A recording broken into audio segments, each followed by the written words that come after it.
ಕಡೆ ಮಾನ್ಯ ಮುಖ್ಯಮಂತ್ರಿಗಳು ಹೇಳ್ತಾರೆ, ಒತ್ತಾಯ ಪೂರ್ವಕವಾಗಿ ನಾವು ಯಾರ್ದು ಭೂಮಿಯನ್ನ ಕಸ್ಕೊಳ್ಳೋದಕ್ಕೆ ಹೋಗೋದಿಲ್ಲ, ಭೂಸ್ವಾಧೀನ ಮಾಡೋದಿಲ್ಲ ಅಂತ.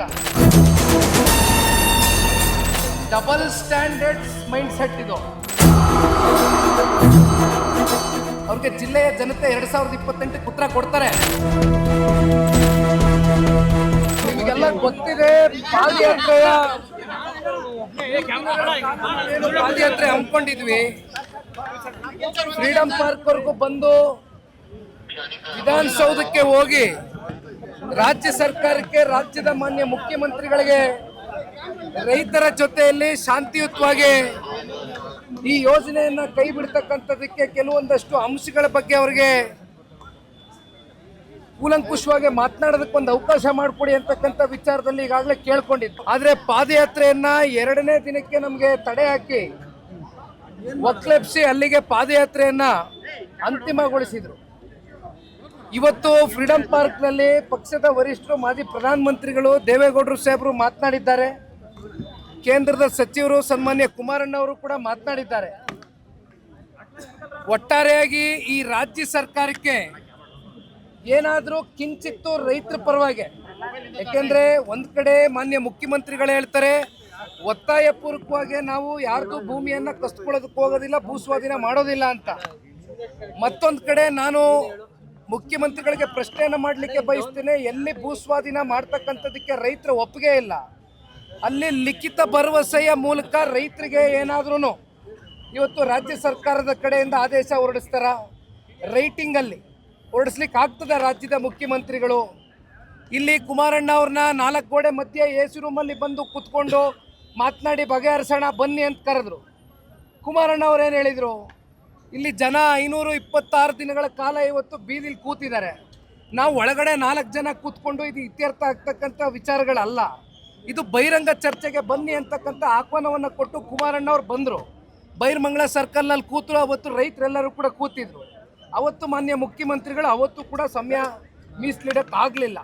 ಅವತ್ತು ಪಾಪ ಕಾರಣಗಳು ಕೊಟ್ಕೊಂಡು ಅಥವಾ ಕಾರಣನೇ ಕೊಡ್ದಿರ ತಪ್ಪಿಸ್ಕೊಂಡ್ರು. ಇವತ್ತು ನಮಗೆ ಕೆಲವೊಂದಷ್ಟೇನು ಪ್ರಶ್ನೆಗಳನ್ನ ಕೇಳಿದ್ದಾರೆ.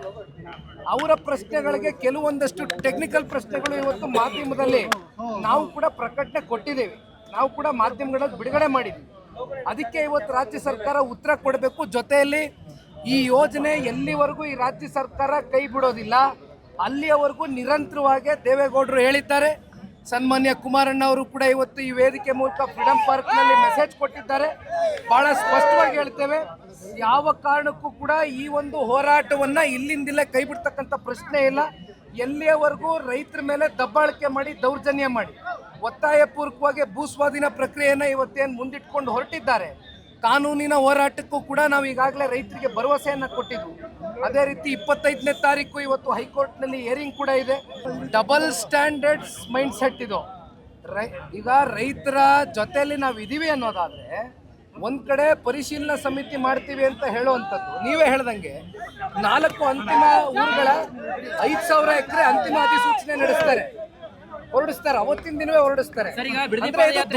ದ್ವಂದ್ವದ ಮನಸ್ಥಿತಿ ಸರ್ಕಾರದ್ದು. ನಾನು ಹೇಳದ್ನಲ್ಲಣ್ಣ, ಮಾತಾಡಬೇಕಾದ್ರೆ ಇದು ಪ್ರಜಾಪ್ರಭುತ್ವ. ಯಾರ ಪಟ್ಟಾಭಿಷೇಕ ಒಂದು ವ್ಯಕ್ತಿನೋ ಒಂದು ಕುಟುಂಬನೋ ಮಾಡೋಕ್ಕಾಗಲ್ಲ. ನಮ್ಮ ರೈತ ಪರವಾದಂಥ ನಿಲುವುಗಳು, ನಮ್ಮ ರೈತ ಪರವಾದಂಥ ಬದ್ಧತೆ, ಯಾಕೆಂದರೆ ಈ ಭಾಗದಲ್ಲಿ ಜನ ನಮಗೆ 3-4 ದಶಕಗಳಿಂದ ರಾಜಕೀಯವಾಗಿ ಜನ್ಮ ಕೊಟ್ಟಿರ್ತಕ್ಕಂಥವ್ರು, ಶಕ್ತಿ ಕೊಟ್ಟಿರ್ತಕ್ಕಂಥವ್ರು, ಅತ್ಯಂತ ಉನ್ನತವಾದಂಥ ಸ್ಥಾನಕ್ಕೆ ತಪ್ಪತಕ್ಕಂಥದಕ್ಕೆ ನಮ್ಮ ಕುಟುಂಬಕ್ಕೆ ಆಶೀರ್ವಾದ ಮಾಡಿರ್ತಕ್ಕಂಥ ಜನ ಇವರು. ಹಾಗಾಗಿ ಇಲ್ಲಿ ಇವೆಲ್ಲ ಸುಮ್ಮನೆ ಲಘುವಾಗಿ ಮಾತುಗಳು, ಅದೆಂಥದೋ ಪಶ್ಚಾತ್ತಾಪ, ಪ್ರಾಯಶ್ಚಿತ್ತ, ನಿನ್ನೆ ಅದೇನೋ ಜಾಲಿ ಅಂದವ್ರೆ, ದಯವಿಟ್ಟು ಇವೆಲ್ಲ ಬಿಟ್ಟು ಜಾಲಿ ಮೂಟ್ನಲ್ಲಿ ಇರ್ತಕ್ಕಂಥದ್ದು ರಾಜ್ಯ ಸರ್ಕಾರ, ಅಲ್ಲಿರ್ತಕ್ಕಂಥ ಕ್ಷೇತ್ರದ ನೂತನ ಮಂತ್ರಿಗಳು, ಆ ಜಾಲಿ ಮೂಟ್ನಿಂದ ಹೊರಗಡೆ ಬನ್ನಿ. ಇಲ್ಲಿರ್ತಕ್ಕಂಥ ನೈಜ ಸ್ಥಿತಿಗತಿಗಳೇನಿದೆ, ರೈತರು ಇವತ್ತೇನು ಕಣ್ಣಲ್ಲಿ ನೀರು ಹಾಕಿಸ್ತಾ ಇದ್ದೀರಿ, ಇದು ಮುಂದೆ ಇದನ್ನ ನೀವು ಇದಕ್ಕೆ ತಕ್ಕ ಉತ್ತರ ರೈತರ ಮೂಲಕನೇ, ಜಿಲ್ಲೆಯ ರೈತರು, ತಾಲೂಕಿನ ರೈತರು, ಇಲ್ಲಿರ್ತಕ್ಕಂಥ ಪಾಪ ನೂತನ ಏನು ನಮ್ಮ ಸಚಿವರಾಗಿದ್ದಾರಲ್ಲ ಅವ್ರಿಗೆ ಜಿಲ್ಲೆಯ ಜನತೆ 2028 ಉತ್ತರ ಕೊಡ್ತಾರೆ. ಕಾಯೋಣ. ಬಟ್ ಮುಖ್ಯಮಂತ್ರಿಗಳನ್ನ ಭೇಟಿ ಆಗ್ತಕ್ಕಂಥದ್ದಕ್ಕೆ ಇವತ್ತು ನಾವು ಮಾಧ್ಯಮದ ಮೂಲಕವೂ ಕೂಡ ಮತ್ತೆ ಇಲ್ಲೇನೋ ಇಲ್ಲಿ ಜನವೇ ಇಲ್ಲ, ರೈತರೇ ಇಲ್ಲ, ಬರೀ 169 ಅಂತಕ್ಕಂಥ ಅದೇನೋ ಹೆಡ್ ಕೌಂಟ್ ಕೊಟ್ಟರು. ಇವತ್ತು ನೀವು ನೋಡಿರ್ಬೋದು, ಅಲ್ಲಿ 9 ರೆವಿನ್ಯೂ ಗ್ರಾಮಗಳ ಎಲ್ಲ ರೈತಾಪಿ ವರ್ಗ ನಿಮ್ಮ ಮುಂದೆ ಇಲ್ಲಿ ಯಾರು ಕೂಡ ಪಕ್ಷದ ಒಂದು ಕಾರ್ಯಕ್ರಮ ಆಗಿರಲಿಲ್ಲ. ಹಿಂದ್ಗಡೆ ಪಕ್ಷದ ಬ್ಯಾನರ್ ಕೂಡ ನಾವೆಲ್ಲೂ ಹಾಕಿಲ್ಲ. ಇದು ರೈತರ ಹೆಸರಲ್ಲಿ ಆಗ್ತಾ ಇರ್ತಕ್ಕಂಥ ಕಾರ್ಯಕ್ರಮ. ಹಾಗಾಗಿ ರೈತರು ಇವತ್ತು ಅತಿ ಹೆಚ್ಚು ರೈತರು ಬಂದಿದ್ದಾರೆ. ದಯವಿಟ್ಟು ಇವತ್ತು ಎಷ್ಟು ಹೆಡ್ ಕೌಂಟ್ ಬಂದಿದ್ದಾರೆ ರೈತರು, ಎಷ್ಟು ಜನ ರೈತರು ಭಾಗಿಯಾಗಿದ್ರು ಈ ಹೋರಾಟದಲ್ಲಿ ಇರ್ತಕ್ಕಂಥದ್ದು ಮುಖ್ಯಮಂತ್ರಿಗಳು ಉತ್ತರ ಕೊಡಬೇಕಿದೆ. ಗಂಭೀರವಾಗಿ ಇವತ್ತು ಈ ರಾಜ್ಯ ಸರ್ಕಾರಕ್ಕೆ ಮಾನ್ಯ ಮುಖ್ಯಮಂತ್ರಿಗಳಿಗೆ ಆಗ್ರಹಿಸ್ತಕ್ಕಂಥದ್ದು ಇಷ್ಟೇ. ಈಗಲೂ ಕಾಲ ಮಿಂಚಿಲ್ಲ. ಅಧಿವೇಶನ ನಡೀತಾ ಇದೆ, ಸದನ ನಡೀತಾ ಇದೆ, 27ರವರೆಗೂ ಸದನ ಇದೆ. ಇವತ್ತು ಎಷ್ಟೊತ್ತೇ ಆಗಲಿ ಬೇಕಾದ್ರೆ ನಾವು ಕಾಯ್ತೀವಿ. ನಾಳೆ ಟೈಮ್ ಕೊಡ್ತಾರ, ನಾಳೆ ಬರ್ತೀವಿ. ಇಲ್ಲ ಇನ್ನೂ ಒಂದು ವಾರದ ಬಿಟ್ಕೊಂಡು ಬನ್ನಿ ಅಂತ ಹೇಳ್ತಾರ, ಬರ್ತೀವಿ. ಏನು ಜಾಸ್ತಿ ನಾವೇನು ಇಲ್ಲಿ ದಾಂಧಲೆ ಮಾಡೋಕ್ಕೆ ಬರ್ತಾ ಇಲ್ಲ. ಇಲ್ಲಿ ರೈತರ ಹಕ್ಕೇನಿದೆ ಅದನ್ನು ಪಡಿತಕ್ಕಂಥದ್ದಕ್ಕೆ ಶಾಂತಿಯುತವಾಗಿ ಬಂದು ಅವಕಾಶ ಮಾಡಿಕೊಡಿ. ಪ್ರಜಾಪ್ರಭುತ್ವದ ಅಡಿ, ಸಂವಿಧಾನದ ಅಡಿ ಎಲ್ರಿಗೂ ಒಂದು ಅವಕಾಶ ಸಿಕ್ಕಬೇಕಾಗಿದೆ. ಸರ್, ಈಗ ಅವಕಾಶ ಮಾಡಿಕೊಡಿ, ಬಂದು ಮಾತಾಡ್ತಾರೆ. ಆಗಲೇ ಮಾನ್ಯ ವಿರೋಧ ಪಕ್ಷದ ನಾಯಕರು ಆರ್ ಅಶೋಕ್ ಅಣ್ಣ ಅವರು ಬಂದು ನೈತಿಕವಾದಂಥ ಒಂದು ಬೆಂಬಲ, ಸಾಂಕೇತಿಕವಾದಂಥ ಒಂದು ಬೆಂಬಲ ಎಲ್ಲವೂ ಕೂಡ ಸೂಚಿಸಿ ಹೋಗಿದ್ದಾರೆ. ಇಲ್ಲಿ ಮೊಸರಲ್ಲಿ ಕಲ್ಲು ಹುಡುಕ್ತಕ್ಕಂಥ ಕೆಲಸ ಮಾಡೋದು ಬೇಡ.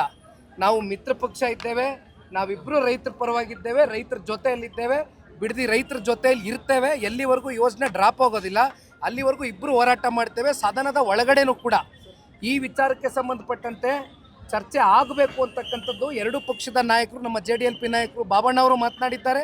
ಸನ್ಮಾನ್ಯ ಕುಮಾರಣ್ಣ ಅವರು ಅದಕ್ಕೆ ನಿನ್ನೆ ದಿನ ಒಂದು ಮೀಟಿಂಗನ್ನು ಕೂಡ ಕರೆದಂಥ ತಾವು ನೋಡಿದ್ದೀರಿ.